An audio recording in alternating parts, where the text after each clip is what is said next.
ಎಲ್ರಿಗೂ ನಮಸ್ಕಾರ ಬಸ್ಸು welcome back to Sagar stories top 5 cricketing ಅಪ್ಡೇಟ್ಸ್ಗೆ ಸ್ವಾಗತ. ಮೊದಲನೇ ಅಪ್ಡೇಟ್ ಹೋಗುವಂತ ಸಮಯ IPL ಕಡೆಯಿಂದ ಬರ್ತಿರುವಂತ ಅಫಿಷಿಯಲ್ ಅಪ್ಡೇಟ್ ಮಗ ಟೆಂಪ್ರವರಿ ರಿಪ್ಲೇಸ್ಮೆಂಟ್ ಅನೌನ್ಸ್ ಮಾಡಿದೆ.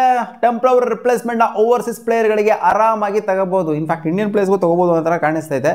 ಬಟ್ ಯೂಶಲಿ ಯಾರು ತಗೊಳಕ್ ಹೋಗೋದಿಲ್ಲ, ಓವರ್ಸೀಸ್ ಪ್ಲೇಯರ್ಗೆ ತಗೊಂತಾರೆ. ಯಾಕಂದ್ರೆ ಓವರ್ಸೀಸ್ ಪ್ಲೇಯರ್ಗಳು ಅನ್ಸರ್ಟೇನ್ ಆಗಿರೋದ್ರಿಂದ ಕೆಲವೊಬ್ರು ಮಿಸ್ ಆಗ್ಬೋದು, ಕೆಲವೊಬ್ರು ಓಡೋಗ್ಬೋದು ಅನ್ನೋ ಥರ ಇದೆಯಲ್ಲ. ಸೊ ಅದಕ್ಕೋಸ್ಕರ ಟೆಂಪ್ರವರಿ ರಿಪ್ಲೇಸ್ಮೆಂಟ್ ಅನ್ನೋದನ್ನ ಬಿಟ್ಟಿದ್ದಾರೆ. ಆ್ಯಂಡ್ ಈ ಟೆಂಪ್ರವರಿ ರಿಪ್ಲೇಸ್ಮೆಂಟ್ ಅನ್ನೋದು ಏನು ಬಿಟ್ಟಿದ್ದಾರೆ, ಸೊ ಇದು ನೆಕ್ಸ್ಟ್ ಸೀಸನ್ ಇವ್ರು ರಿಟರ್ನ್ ಮಾಡೋದಕ್ಕಾಗದಿರು ಅಂತ. ಇವಾಗ ರಿಪ್ಲೇಸ್ಮೆಂಟ್ ಆಗಿ ಒಬ್ಬರು ಪ್ಲೇಯರ್ನ ತೊಗೊಂಡ್ರು ಅಂತಂದ್ರೆ, ಇವಾಗ ಮಿಚೆಲ್ ಸ್ಟಾರ್ಕ್ಗೆ ಬೇರೆ ಯಾರನ್ನಾದ್ರೂ ರಿಪ್ಲೇಸ್ಮೆಂಟ್ ಆಗಿ ತೊಗೊಂಡ್ರು ಅಂತಂದರೆ ಡೆಲ್ಲಿ ಕ್ಯಾಪಿಟಲ್ಸ್ ಅವರು, ಸೊ ಮಿಚೆಲ್ ಸ್ಟಾರ್ಕ್ನ ಬೇಕಾದ್ರೆ ರಿಟರ್ನ್ ಮಾಡ್ಕೋಬೋದು ನೆಕ್ಸ್ಟ್ ಇಯರು. ಬಟ್ ಇವಾಗ ರಿಪ್ಲೇಸ್ಮೆಂಟ್ ಆಗಿ ತಗೊಂಡಿರ್ತಾರಲ್ಲ ಅವ್ರನ್ನ ರಿಟರ್ನ್ ಮಾಡೋದಕ್ಕೆ ಆಗೋದಿಲ್ವಂತೆ.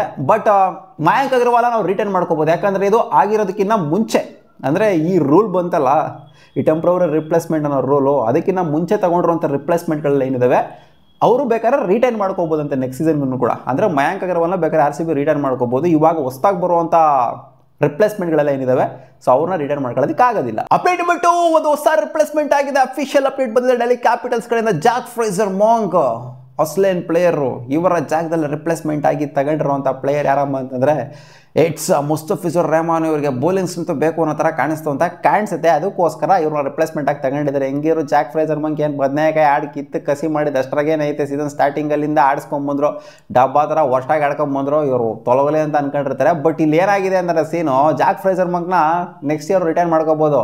ಇವಾಗ ಹೊಸ್ದಾಗಿ ಬಂದಿರೋಂಥ ಮುಸ್ತಫಿಜುರ್ ರೆಹಮಾನ್ನ ರಿಟರ್ನ್ ಮಾಡ್ಕೊಳ್ಳೋದಕ್ಕೆ ಆಗೋದಿಲ್ಲ ನೆಕ್ಸ್ಟ್ ಸೀಸನ್. ಸೊ ಇದೇ ಪರ್ಫೆಕ್ಟ್ ಎಕ್ಸಾಂಪಲ್ ಇದಕ್ಕೆ. ಅಪೇಟ್ ಮತ್ತೆ ಡೇವಿಡ್ ವಾರ್ನರ್ ಒಂದು ಸ್ಟೇಟ್ಮೆಂಟ್ ಆಗಿ ಕೊಟ್ಟಿದ್ದಾರೆ. ನನಗೆ ಒಂದು ಡ್ರೀಮ್ ಇತ್ತು ಹೋಗಿರೋ ಕ್ರಿಕೆಟಲ್ಲೇ, ಇದು ಆಗಬೇಕು ಅಂತ ಅನ್ಕೊಂಡಿದ್ದೆ, ಅದು ಆಗಲಿಲ್ಲ, ಕಡೆವರೆಗೂ ಕೂಡ ಆಗಲೇ ಇಲ್ಲ. ಅದೇ ವಿರಾಟ್ ಕೊಹ್ಲಿ ಅವ್ರ ಜೊತೆಗೆ ಅವರ ಟೀಮಲ್ಲಿ ಆಡಬೇಕು ಅಂತ ನಾನು ಅನ್ಕೊಂಡಿದ್ದೆ. ಅದು RCBಗೆ ಆಗಿರಲಿ, ಇನ್ನೇನು RCBಗೆ ಆಡಬೇಕು, ಅವ್ರು ಇನ್ನೆಲ್ಲ ಆಡೋಕ್ಕಾಗತ್ತೆ. ಅಥವಾ ಇನ್ನೇನು ಕೌಂಟಿಗೆ ಹೋಗಿತ್ತು ಅಂದರೆ ಇವ್ರೇನಾದರೂ ಅಲ್ಗೋಗಿತ್ತು ಕೌಂಟಿಗೆ ಅಂತಂದರೆ ಅವಾಗ ಕೌಂಟಿ ಆಡ್ಬೋದಾಗಿತ್ತು. ಸೊ ಇನ್ನೆಲ್ಲೂ ಆಡೋಕ್ಕಾಗ್ತಿರ್ಲಿಲ್ಲ. ಇಂಡಿಯನ್ ಟೀಮ್ ಆಡೋಕ್ಕಾಗತ್ತಾ? ಸೊ IPLಲ್ಲಿ RCB ಆಡಬೇಕು ಅನ್ನೋ ಥರ ಆಸೆ ಇತ್ತು ನನಗೆ. ಏನಂತಾನೆ ಇಂಡೈರೆಕ್ಟಾಗಿ ಹೇಳ್ತಾ ಇದ್ದಾರೆ ಅಷ್ಟೇ, ಸಿಂಪಲ್ಲಾಗೆ. ನನಗೆ ಆಸೆ ಆಗಿಯೇ ಉಳ್ಕೊಂಡ್ಬಿಡ್ತು, ಕಡೆಗೂ ಆಡೋದಕ್ಕೆ ಆಗಲಿಲ್ಲ. ನಾನು ಈ ಕಡೆ ಊಷ್ಟಾಗೋದೆ. ಆ್ಯಂಡ್ ವಿರಾಟ್ ಕೊಹ್ಲಿನೂ ಕೂಡ ಆ ಕಡೆಯಿಂದ ರಿಟೈರ್ಮೆಂಟ್ನ ತೊಗೊಂಡ್ಬಿಟ್ರು. ಅಂದರೆ ಇವ್ರು ಇನ್ನೂ ಏನು ಕಂಪ್ಲೀಟಾಗಿ ಊಷ್ಟಾಗಿ ಹೋಗ್ಬಿಟ್ಟಿಲ್ಲ. IPLಗೆ ಅವ್ರು ಬರೋದೇ ಇಲ್ಲ ಅಂತ ಏನು ಹೇಳಿಲ್ಲ. ಗೊತ್ತಿಲ್ಲ, ಫ್ಯೂಚರಲ್ಲಿ ಏನಾದರೂ ಆಗ್ಬೋದಿರೋ RCB ಏನಾದ್ರು ತೊಗೊಂಡ್ರು ಅಂತ ಅಂದರೆ ಡೇವಿಡ್ ವಾರ್ನರ್ ಅವ್ರನ್ನ ಇವರ ಆಸೆ ಈಡೇರುತ್ತೇನೋ. ತಗೊಳೋದಿಲ್ಲ ಇವರು, ಸಿಂಪಲಾಗಿ ಹೇಳಬೇಕು ಅಷ್ಟೇ. ಆಸೆ ಆಗೇನೋ ಉಳ್ಕೊಂಡಿದೆ. ಬಟ್ ಡೇವಿಡ್ ವಾರ್ನರು RCBಗೆ ಬರಬೇಕು ಅಂತ ಆಸೆ ಪಟ್ಟಲ್ಲ, ವಿರಾಟ್ ಕೊಹ್ಲಿ ಜೊತೆಗೆ ಆಡಬೇಕು ಅಂತ. ಇದನ್ನ RCB ಫ್ಯಾನ್ಸ್ ನೆನಪಲ್ಲಿ ಇಟ್ಕೊಂಡಿರ್ತಾರೆ. Update number 4, IPL play of 2025 ಎಲ್ಲಾಗಬೇಕು ಅನ್ನೋದೇ ಇನ್ನೂ ಕ್ವಶನ್ ಇದೆ. ಬಟ್ ಇವಾಗ ಶಾರ್ಟ್ ಲಿಸ್ಟ್ ಆಗಿದೆ ಅಂತೆ 3 ವೆನ್ಯೂ. ಅಫಿಷಿಯಲ್ ಅಪ್ಡೇಟ್ ಏನು ಬಂದಿಲ್ಲ ಇನ್ನು, ತಲೆ ಕೆಡ್ಸ್ಕೊಳಕ್ಕೆ ಹೋಗ್ಬಿಡಿ.